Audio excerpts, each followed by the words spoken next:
Hi, I'm Nocero, and today I will be talking about COVID-19 on the effects of students during the pandemic. Are you a creature of habit?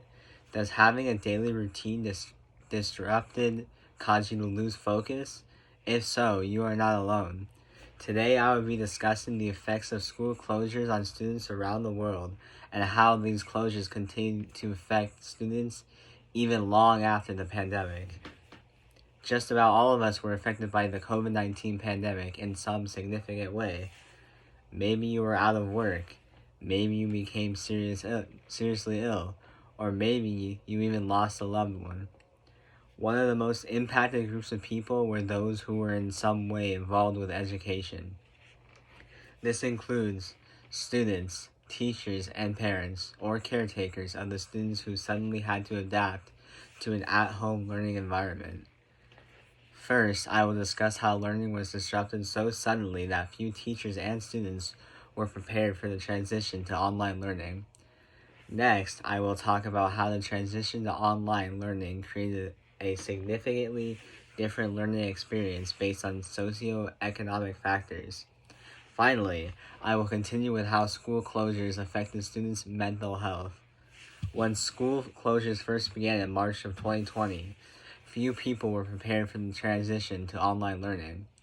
According to the United Nations Educational, Scientific, and Cultural Organization, by the end of March 2020, more than 1.5 billion students, or 87% of the world's student population across 165 countries, had been affected by school closures.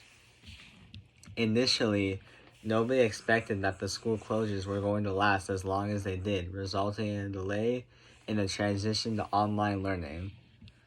When schools first closed, it was supposed to be temporary, just a couple of weeks. We soon found out that was not going to be the case. This was going to be a much longer term thing. Now that it was clear that students would not be returning to school anytime soon, we need to transition to online learning, and we needed to do it quickly. There were, however, some problems in getting this done quickly.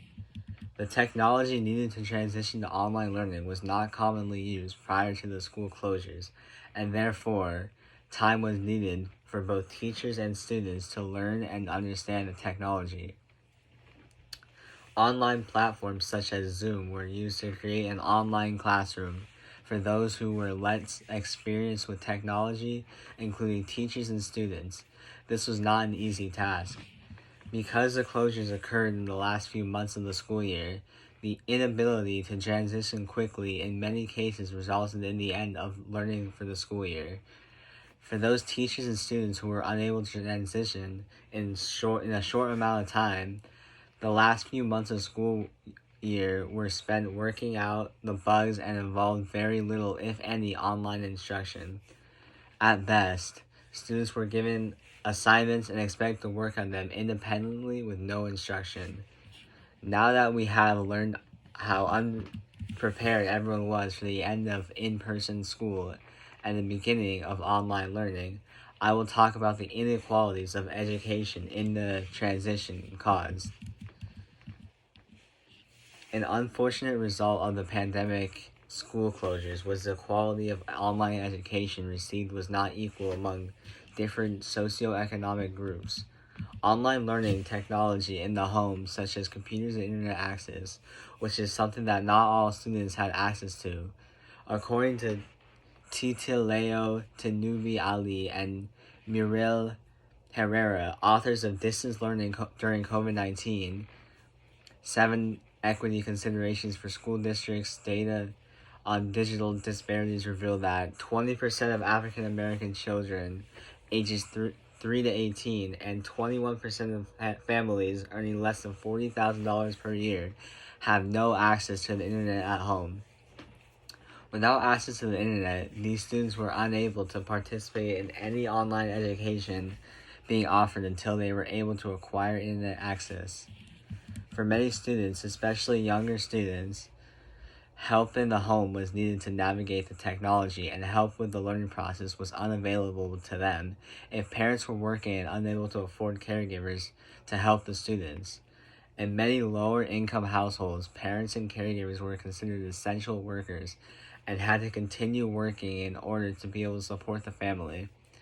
In many cases, this left older siblings at home to care for the younger siblings.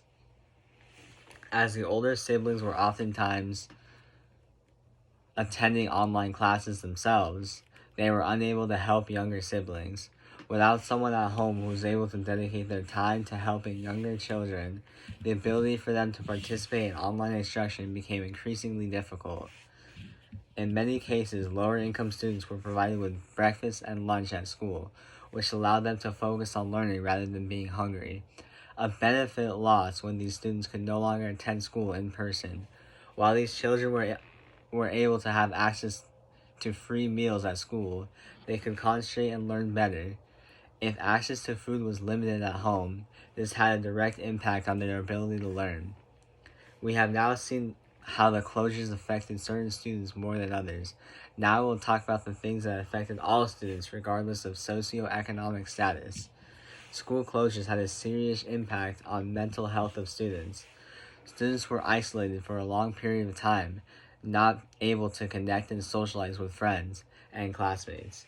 For many, school is not just about learning, it is a place to connect with friends and develop relationships.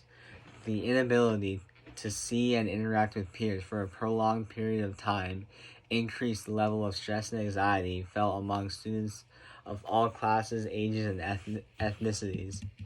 Additionally, students were kept home sometimes in a bad environment that did not lend to a good learning environment.